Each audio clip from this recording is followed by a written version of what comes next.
श्रीमद् भागवत महापुराण में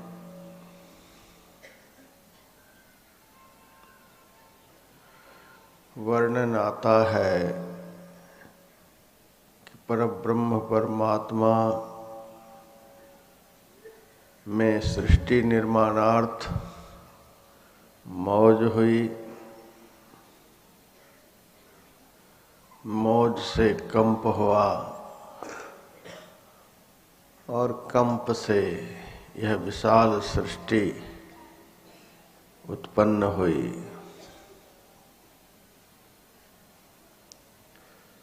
परमात्म सृष्टि में ही सृष्टिकर्ता देव ब्रह्मा जी हुए, पालन करता देव विष्णु भगवान हुए और संहार करता देव शिव जी हुए। ब्रह्मा जी सर्वप्रथम अपने संकल्प से अपनी देह के एक एक अंग से एक एक ऋषि को उत्पन्न किए। फिर ब्रह्मा जी के चारों मुखों से चार वेद, चार उपवेद, चार आश्रम, चार वर्ण आदि उत्पन्न हुए। ब्रह्मा जी के वक्षस्थल से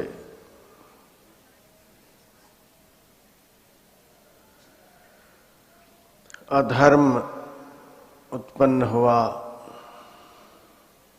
ब्रह्मा जी की छाया से कर्दम ऋषि उत्पन्न हुए और कर्दम ऋषि की धर्मपत्नी देवहूति से कपिल भगवान प्रकट हुए।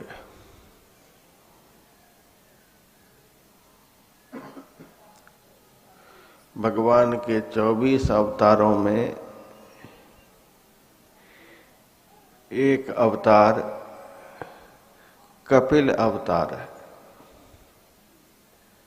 इस अवतार में भगवान ने संसार के लोगों को प्रकृति और पुरुष का ज्ञान दिया है। और जिस शास्त्र में प्रकृति और पुरुष का ज्ञान दिया गया है उसी शास्त्र का नाम सांख्य शास्त्र है। इसीलिए कपिल भगवान को सांख्याचार्य भी कहते हैं, सांख्य शास्त्र के आचार्य।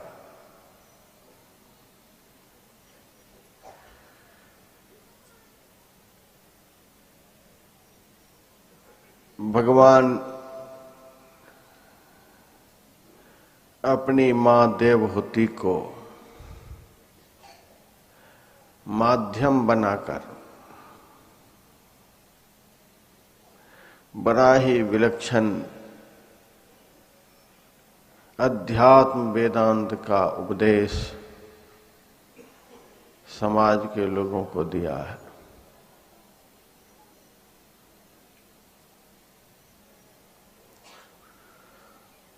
देवहूति का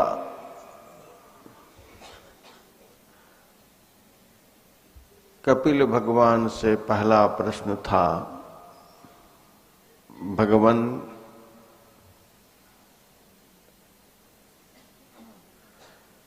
मनुष्य का कल्याण कैसे हो सकता है? मनुष्य का उद्धार कैसे हो सकता है? मनुष्य शाश्वत सुख कैसे प्राप्त कर सकता है? मनुष्य को अखंड आनंद कैसे प्राप्त हो सकता है? मनुष्य संसार और शरीर के बंधनों से कैसे मुक्त हो सकता है? इस प्रकार से बहुत सारे प्रश्न देवहूति ने भगवान कपिल से किया और इन्हीं सारे प्रश्नों का जो उत्तर है वही कपिल गीता है।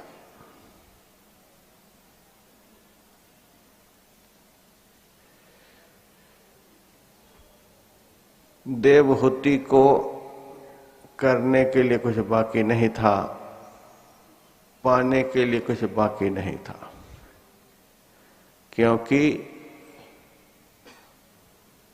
उन्होंने अपने सामने तपोबल से, ध्यान बल से परात्पर ब्रह्म को अव्यक्त से व्यक्त कर लिया, निराकार ईश्वर को साकार रूप में अपने सामने खड़ा कर दिया। सृष्टि के कण कण में परिव्याप्त प्रभु को प्रत्यक्ष दर्शन कर अपने जीवन और जन्म को धन्य बना लिया। महापुरुष अपनी जिज्ञासा के माध्यम से, अपने प्रश्न के माध्यम से संसार के लोगों की समस्याओं का समाधान करना चाहते हैं।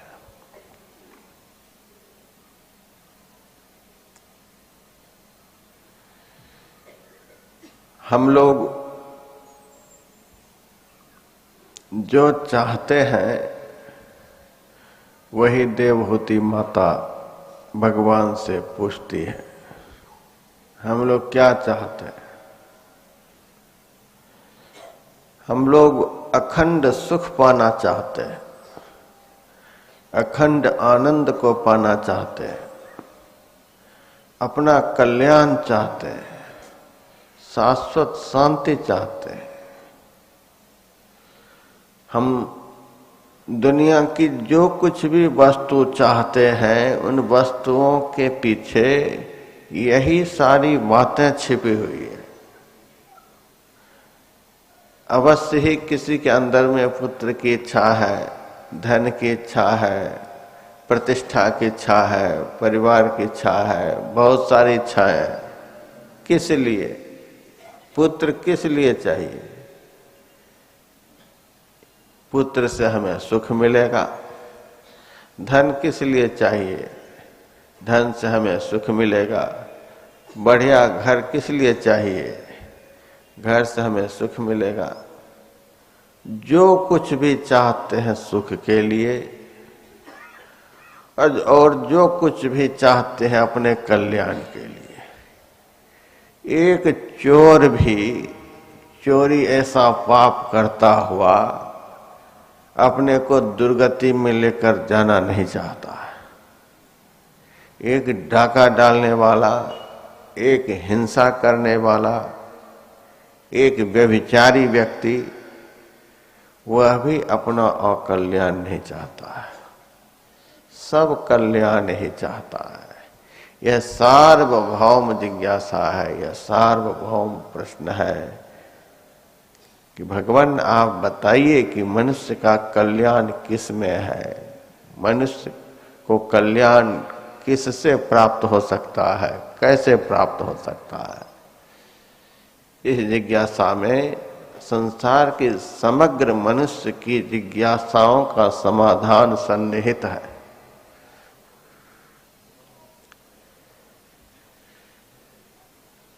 भगवान इस जिज्ञासा को, इस प्रश्न को सुनकर बड़े प्रसन्न हुए।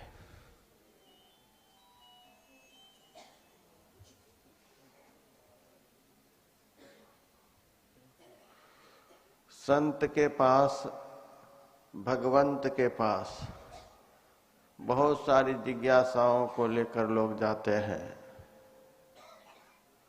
लेकिन संत को खुशी होती है, भगवंत को खुशी होती है उस जिज्ञासा से, उस प्रश्न से कि जिस प्रश्न के उत्तर से उनके जीवन की सारी जिज्ञासाएं शांत हो जाए, सारे प्रश्न समाप्त हो जाए।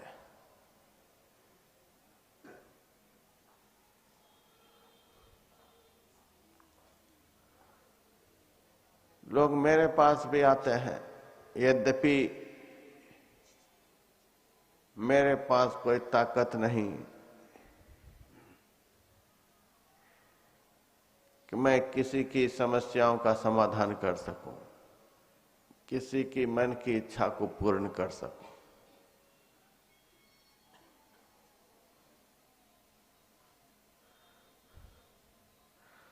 फिर भी साधु भेष में जान करके लोग बहुत इच्छा लेकर के आते हैं। तो मैं उनसे यही कहता हूं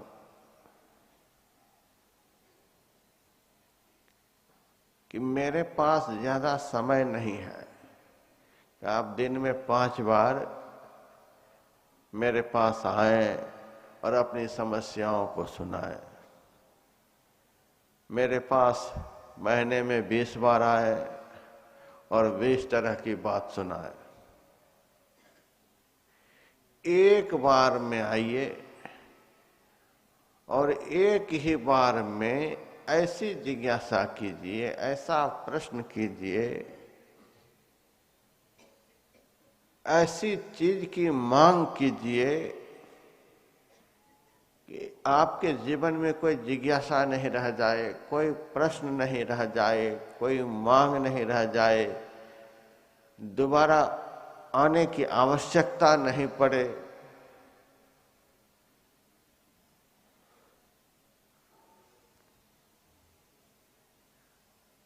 तो इस प्रकार मेरे पास तैयारी के साथ आइए कि बार बार आना नहीं पड़े। हाँ, साधु महात्माओं के दर्शन के लिए बार बार जाने की आवश्यकता है, लेकिन दिन रात साधु महात्मा का सिर ही खाते रहे,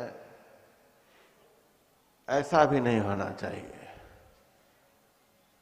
कोई ऐसी मांग हो, कोई ऐसी जिज्ञासा हो, कोई ऐसा प्रश्न हो कि फिर सदा सदा के लिए प्रश्न समाप्त हो जाए, सदा सदा के लिए जिज्ञासा शांत हो जाए।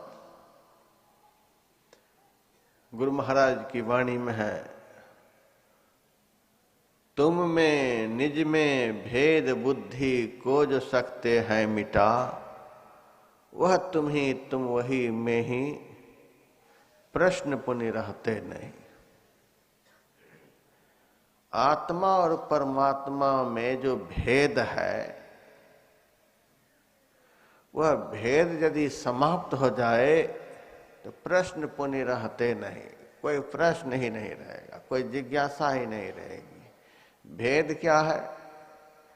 अणुता और विभुता का, स्वतंत्रता और परतंत्रता का, निर्विकारिता और विकारिता का, निर्मलता और मलिनता का, यही भेद है और कोई भेद नहीं है।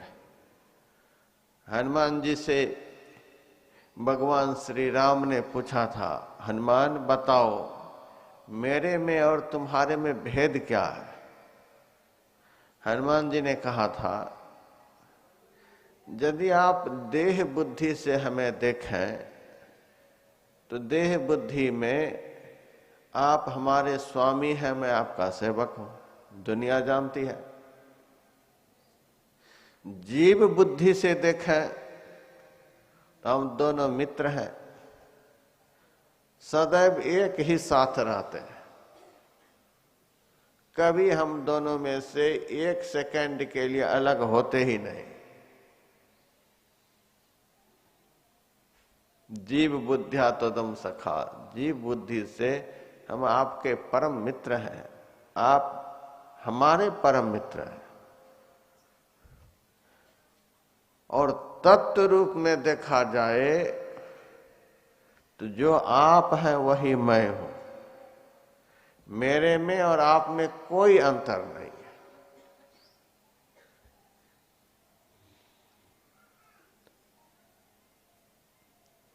आत्मा और परमात्मा में तत्वतः कोई भेद नहीं है। कुछ दिन पहले जब मैं यहां आया था तो इस प्रकार से पंडाल नहीं बना हुआ था, खुला आसमान था। अब यहां पर पंडाल बना हुआ है, सामियाना टंगा हुआ है। इस सामियाने के अंदर आप लोगों को शून्य दिखलाई दे रहा है। शून्य कहते हैं आकाश को। तो एक आकाश तो सामियाना के अंदर है, और जब इससे बाहर आप निकलेंगे तो बहुत विशाल आकाश दिखलाई देगा। उसको महदाकाश कहते हैं। सामियाना के अंदर के आकाश को पटाकाश बोलते हैं। और जिस आकाश पर कोई आवरण नहीं उसको महदाकाश बोलते हैं। इन दोनों आकाश के बीच में भेद क्या है? एक का नाम महदाकाश है, दूसरे का नाम पटाकाश है। यह नाम क्यों पड़ा? यह भेद क्यों हुआ? पट के अंदर का आकाश छोटा दिखलाई दे रहा है और पट के बाहर का आकाश बहुत विशाल दिखलाई दे रहा है, उसका कहीं अंत नहीं दिखता है। यह भेद किसके कारण हुआ? यह भेद हुआ इस पट के कारण, कपड़े के कारण, सामियाना के कारण। कार्यक्रम जब यहां का समाप्त हो जाएगा, यहां से सामियाना को हटा दिया जाएगा, तब क्या दिखलाई देगा? तब महदाकाश दिखलाई देगा। पटाकाश कहाँ चला गया? पट हट गया और पटाकाश उसी महदाकाश में विलीन हो गया। तब कोई पटाकाश नहीं बोलेगा, पटाकाश दिखलाई नहीं देगा।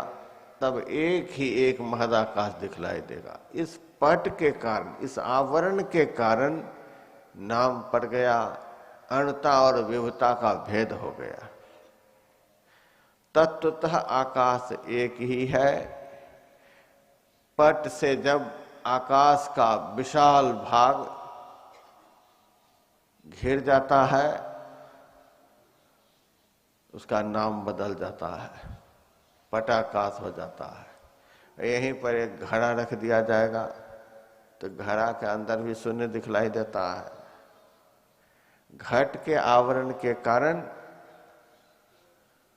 महदाकाश का ही नाम पड़ गया घटाकाश।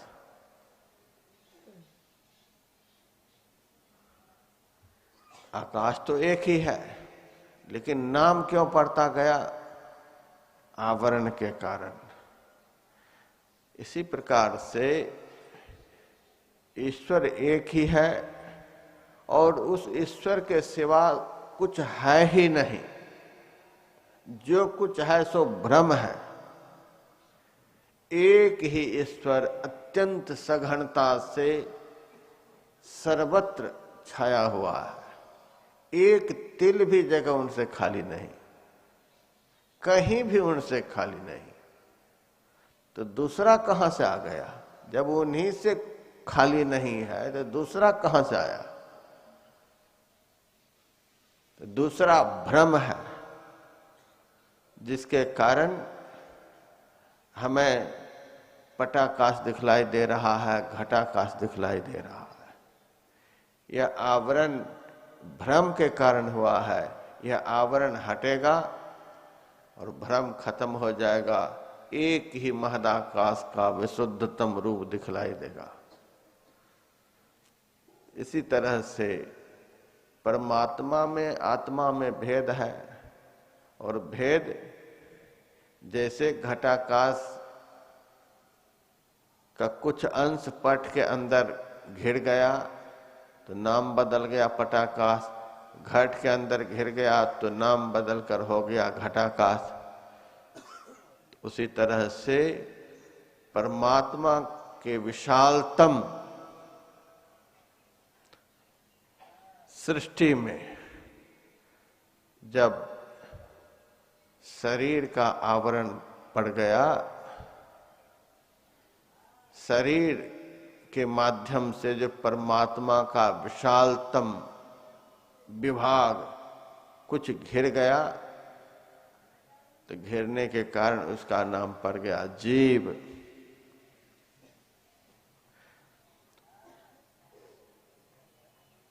तो जैसे आकाश के अंदर पट के कारण, घट के कारण उसी विशाल आकाश का पटाकाश नाम पड़ गया, घटाकाश नाम पड़ गया।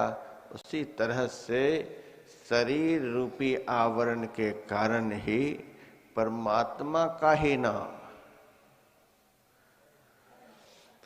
जीव हो गया, आत्मा हो गया।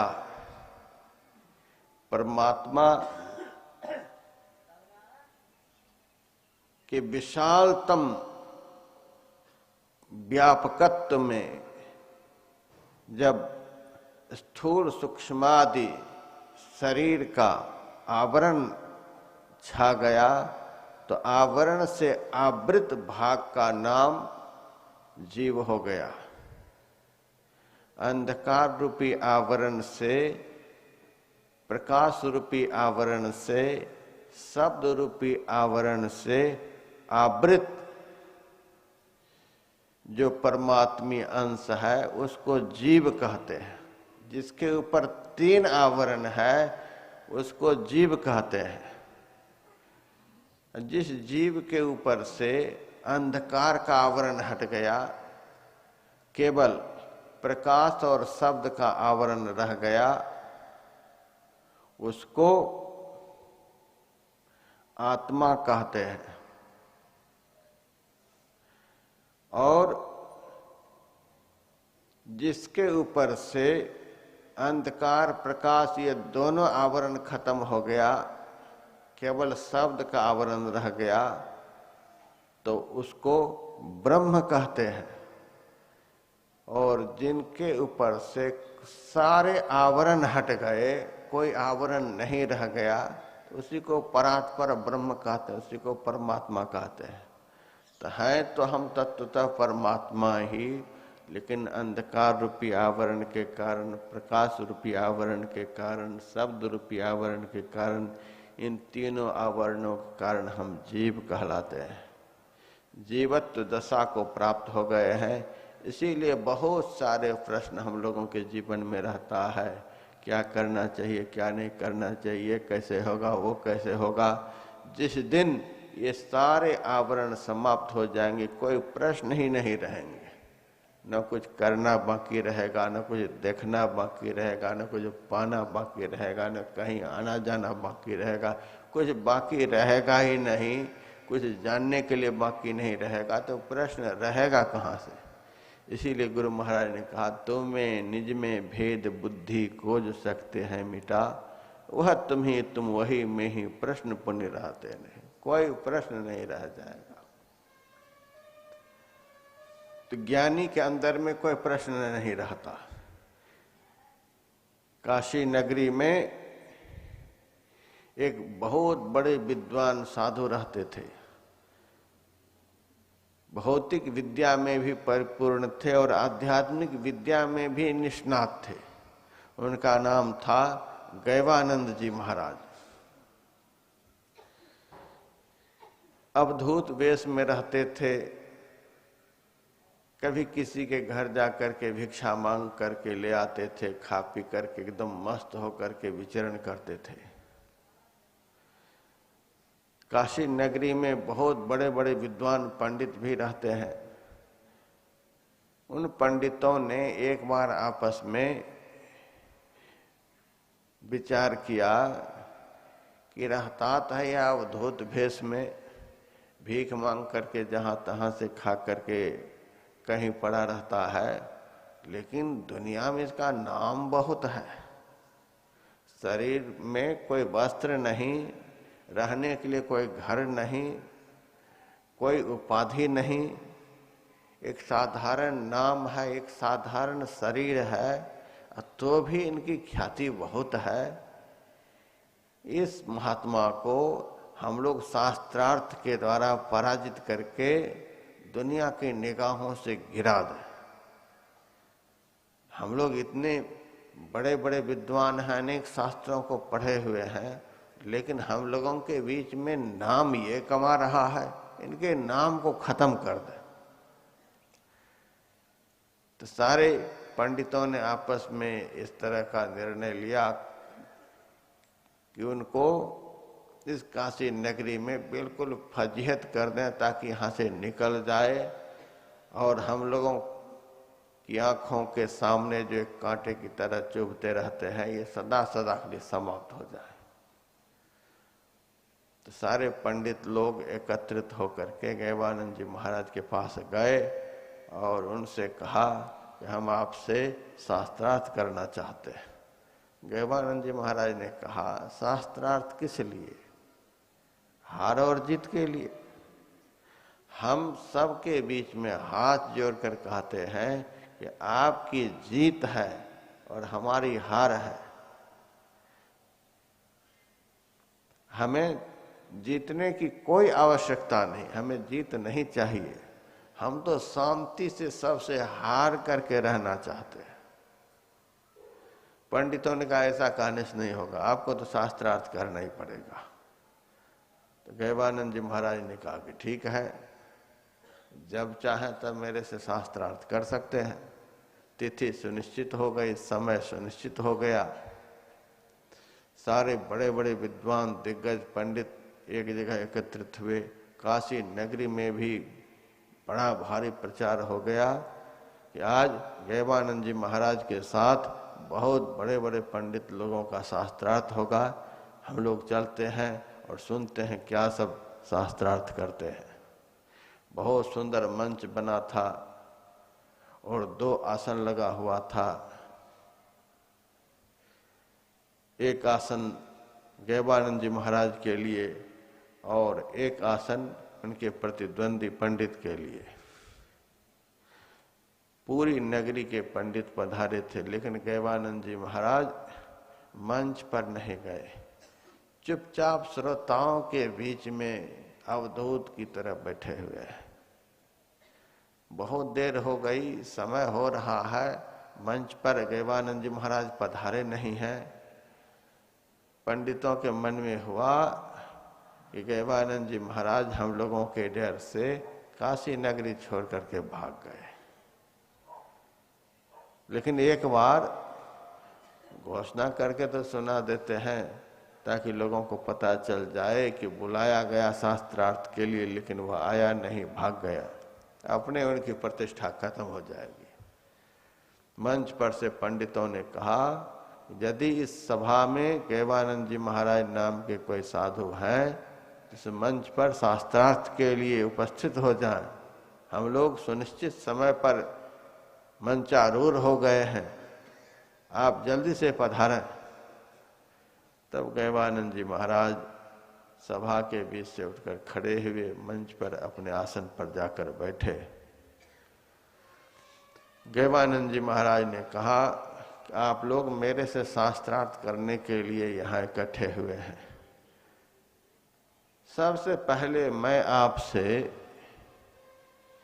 यह जिज्ञासा करता हूं कि आप लोग मेरे से जीव बनकर शास्त्रार्थ करेंगे कि ब्रह्म बनकर शास्त्रार्थ करेंगे? फिर शास्त्रार्थ हम लोग करेंगे। इस प्रश्न को सुनकर सारे पंडित मौन हो गए किसी के मुंह से कोई शब्द ही नहीं निकल रहा है। 1 घंटा हो गया, सभा के लोग बोर हो रहे हैं, कोई बात ही नहीं हो रही है। गैवानंद जी महाराज ने क्या पूछ दिया कि सब एक ही बार में चुप हो गए। जब किसी भी पंडित के मुंह से कोई भी शब्द नहीं निकला, तब सभा के लोगों ने तालियां पीट दी, गैवानंद जी महाराज की जय, गैवानंद जी महाराज की जय। जब इनकी बात पर कोई जवाब ही नहीं दे सके तो इनकी जीत हो गई, ऐसे जीत हो गई। बड़े खुश हुए। सारे पंडित एक शब्द भी नहीं बोल रहे हैं।